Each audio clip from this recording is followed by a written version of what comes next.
Gustuhin din ni Trump si Marcos. Nako, yan ang ating pag-uusapan ngayong araw na ito. Kasi alam mo, itong bigyan ko lang kayo ng background, ano, yung Venezuelan president, inaresto ho ng Amerika.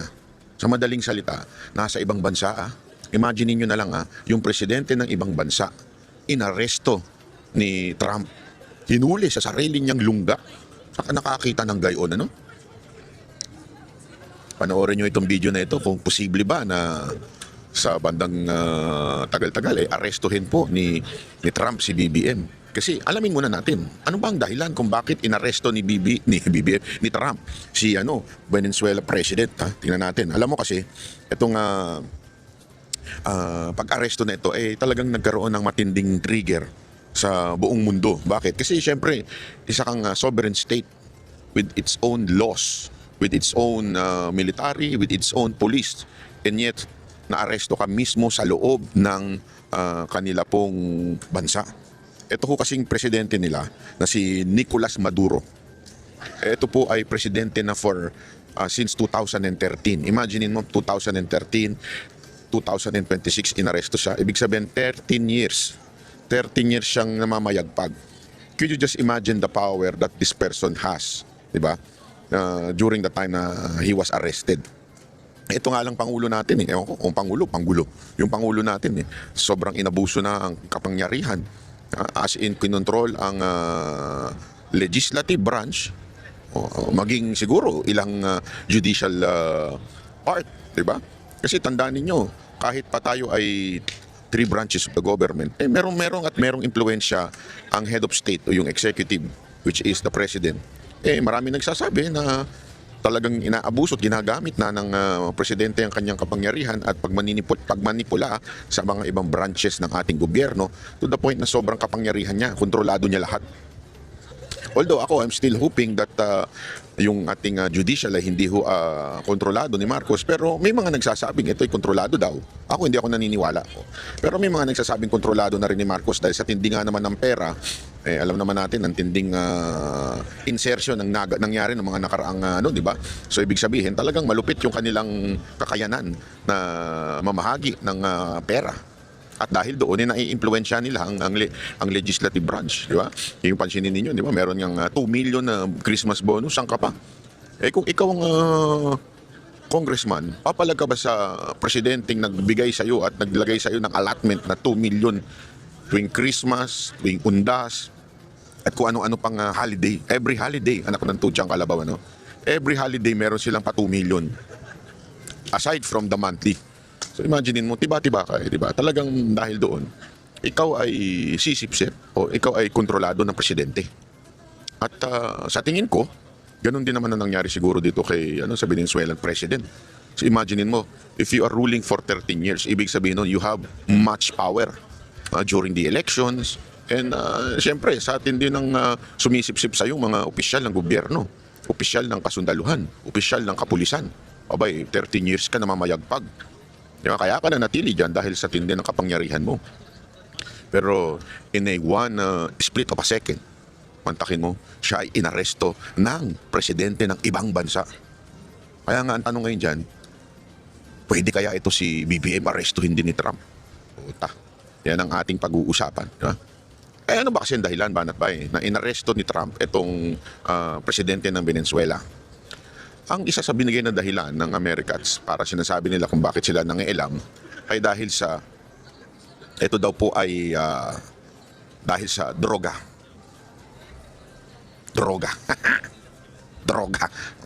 Bangag. Hindi naman bangag yung presidente, pero pinahihintulutan niya ang kartel, mga drug cartel. Hinahayaan niya, 'di ba, na pumasok ng Amerika yung mga drug cartel. Para bagang sinasabi ni Trump, dahil dyan, dapat ka nang arestuhin dahil nadadamay na kami. Yun ang sinabi. Yun ang kasi, nag-spark ito ng matinding political question. Dahil pwede bang makialam ang ibang bansa sa isang sovereign state? Kaya ang sabi ng Amerika, to justify it, sandali, chotomate. Sabi, chotomate ko dasay.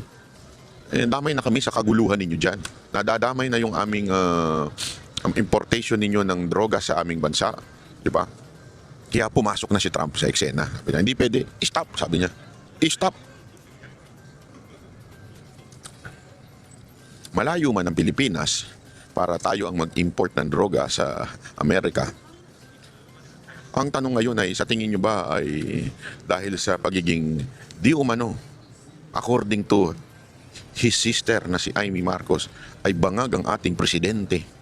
Bangag ang ating presidente, sabi ng kanyang kapatid. Sa tingin nyo ba ay hindi na makikialam ang presidente ng Amerika? Marami kasi nagsasabi, malamang hindi kasi nakikinabang ang Amerika. Sip-sip si Marcos sa Amerika. As in, mihigop ng utot ang ating presidente sa presidente ng Amerika. Kaya kita ninyo, kahit anong command, kahit anong sabihin, uto-utong sumusunod sa Amerika, naging tuta na ng Amerika itong si Marcos. Kaya imposible na arestuhin ni Trump dahil nakikinabang daw si Trump sa pamamahala ni BBM. Dahil siyempre alam naman natin, kahit tarantaduhin na ng Marcos government ang ibang bansa, basta wag lang ang Amerika. Kasi nga alam natin na sa kasaysayan, yung kanyang ama, kaya naman napatalsik, aside from the quote-unquote people power ko, no? Alam naman ng lahat, kung hindi nangyailam ang Amerika, kung hindi kinuha ng Amerika si Marcos Sr., hindi makaalis sa pwesto yun. Actually, kung maalala nyo, di ba, dati, bago ako maging anti-Amy na rin, naimbitahan pa tayo noon sa nag-perform sa Ilocos. Inimbitahan tayo ni Senator Amy noon, governor pa siya that time. At nung nagkikwentuhan na kami, isa yan sa mga natanong ko, what really happened during the quote-unquote Paway incident. Tama pala yung kwento ng iba.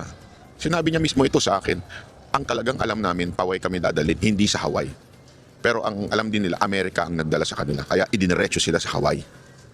So ibig sabihin, there is an intervention of the American government at that time para matanggal sa pagka-presidente itong si Marcos Sr. Kaya ngayon, alam na alam ni BBM kung kanino sisipsip. At si BBM ay sumipsip ng todo dito kay Trump at saka sa administrasyon ng Amerika. Kasi nga, alam naman na pagka siya po ay magloko-loko, hindi siya matatanggal kung sipsip at humihigop ng utot ng presidente ng Amerika itong si BBM. Pero ako I have this somehow faith and believe that si Trump ay kahit papaano ay makadiyos at makatao. I do not know. Hapon nga isang araw meron akong nakausap ng mga Amerikano dito. Alam nyo kasi dito sa Japan, kuwela dito maganda kahit ibang lahi, kunwari nagiinuman kayo, pwede kayong makipag-usap, makipagkwentuhan na walang problema. Basta hindi ka lang violente.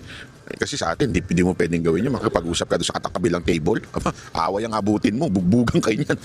Dito pwede yan, cool. Nung umiinom po ako one time, kami na po ni Bojo. Shoutout kay Bojo, panoorin nyo YouTube niya kay Bojo. Nung nanonood po ako nag-uusap po kami ni Bojo dito sa Kabukicho Tower, doon sa mga izakaya doon. Meron kami nakatabing mga foreigner, mga Amerikano. Sobrang tabi na siya, tumabi sa amin malapit. Ewan ko kung kursunada ako. Ito mga to, kursunada si Bojo. Pero hindi naman mga bayot. Nung kikwentuhan, alam mo, syempre, na-intriga ako sa kwentuhan nila. Hanggang yung isa pala military. At galit na galit siya sa China. Alam naman tayo, nakibati na rin tayo sa kwentuhan ng politika. So, sabi ko sa kanya, tinanong ko sa kanila, how do you see Trump as a president? Do you think the assassination or the attempted assassination of Trump is true? Sabi ko, puta, pinractice natin yung English natin, Brad. Siyempre, tuwan-tuwa naman sila. Wow, this person knows how to speak in English. Sabi ko, yeah, of course. I am from the Philippines. Oh, you're president. Ganun ang tingin. You're president. Kumano, no? Sabi ko, pambirang buhay mukhang may nababalitaan sila.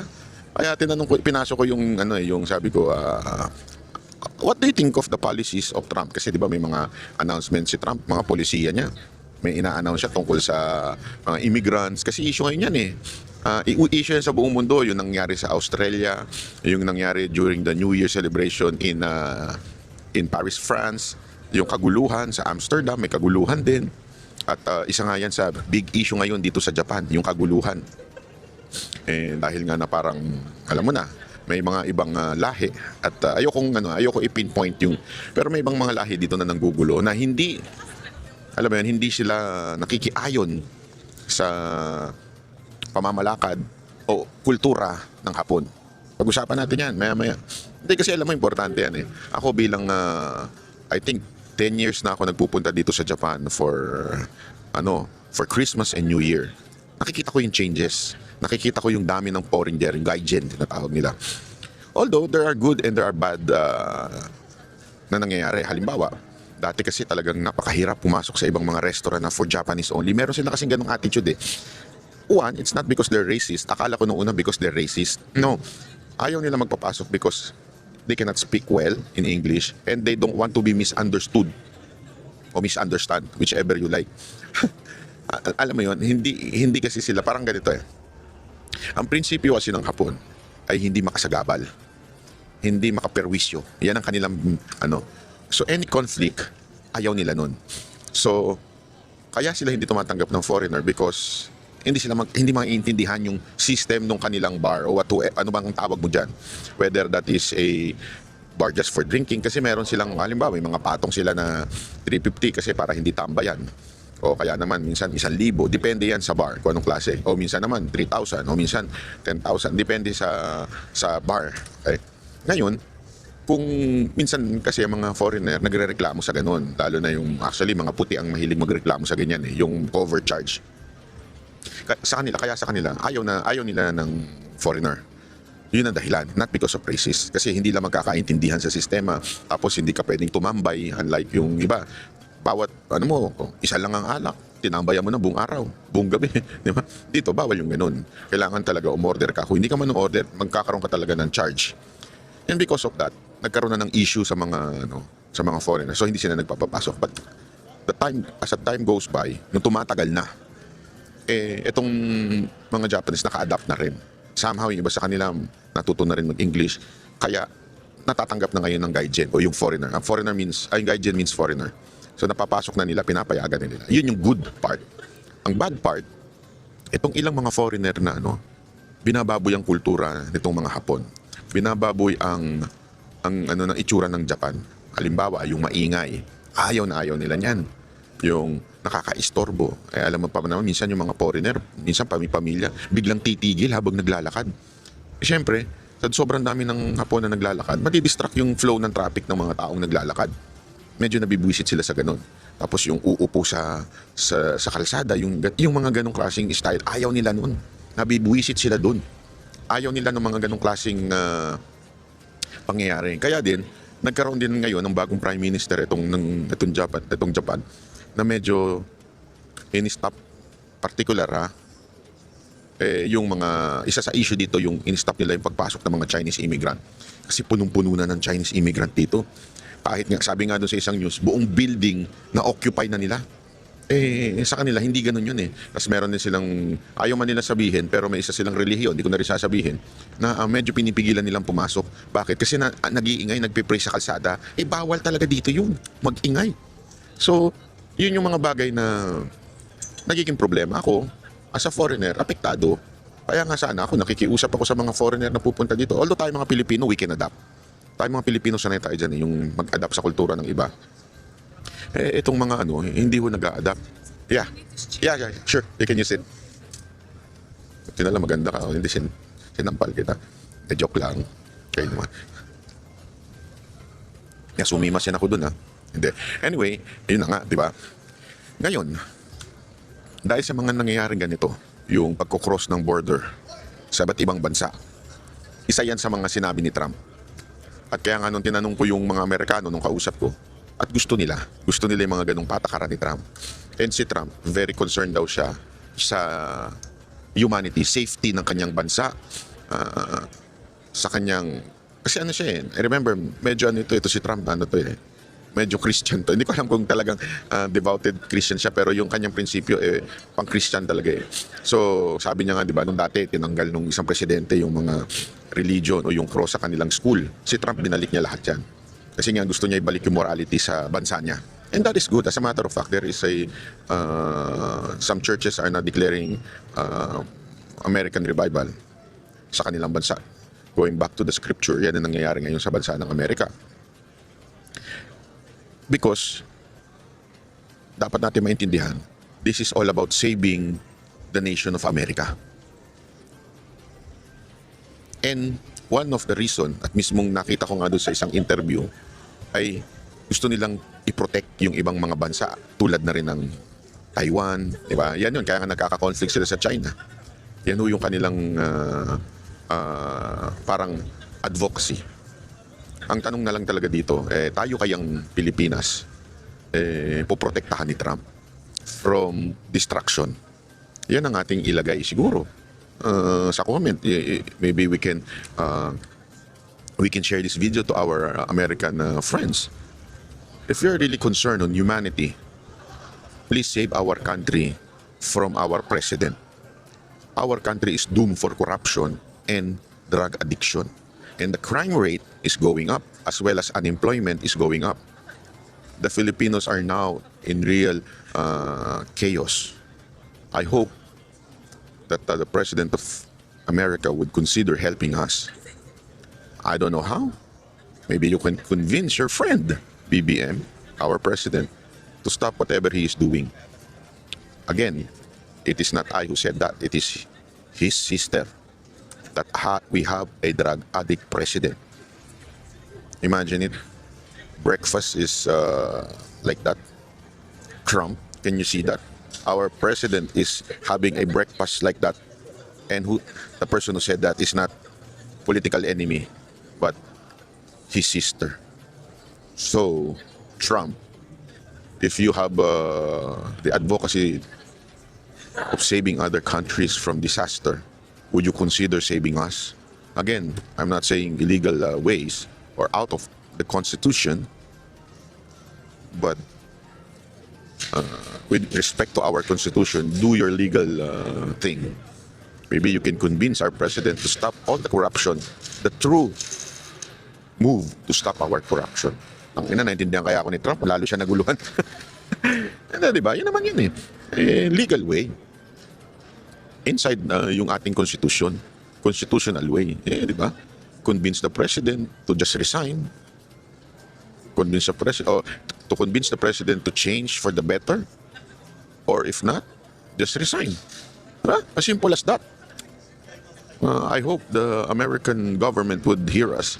Pero syempre, kung nakikinabang sila, baka malamang sa malamang, hindi sila gagalaw. Kaya lang, alam mo,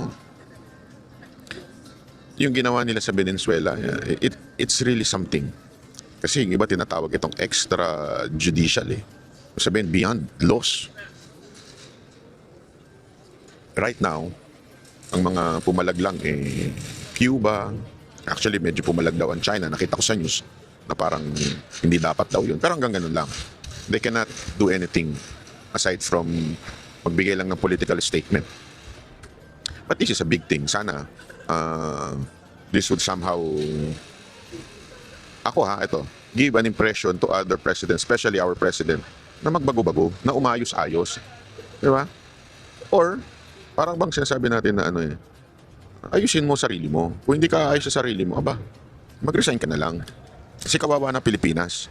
Mag-resign ka na lang kung hindi mo rin naman aayusin yung sarili mo, BBM. Di ba? Huwag mo nang antayin na dukutin ka pa o hulihin ka pa ng ibang bansa.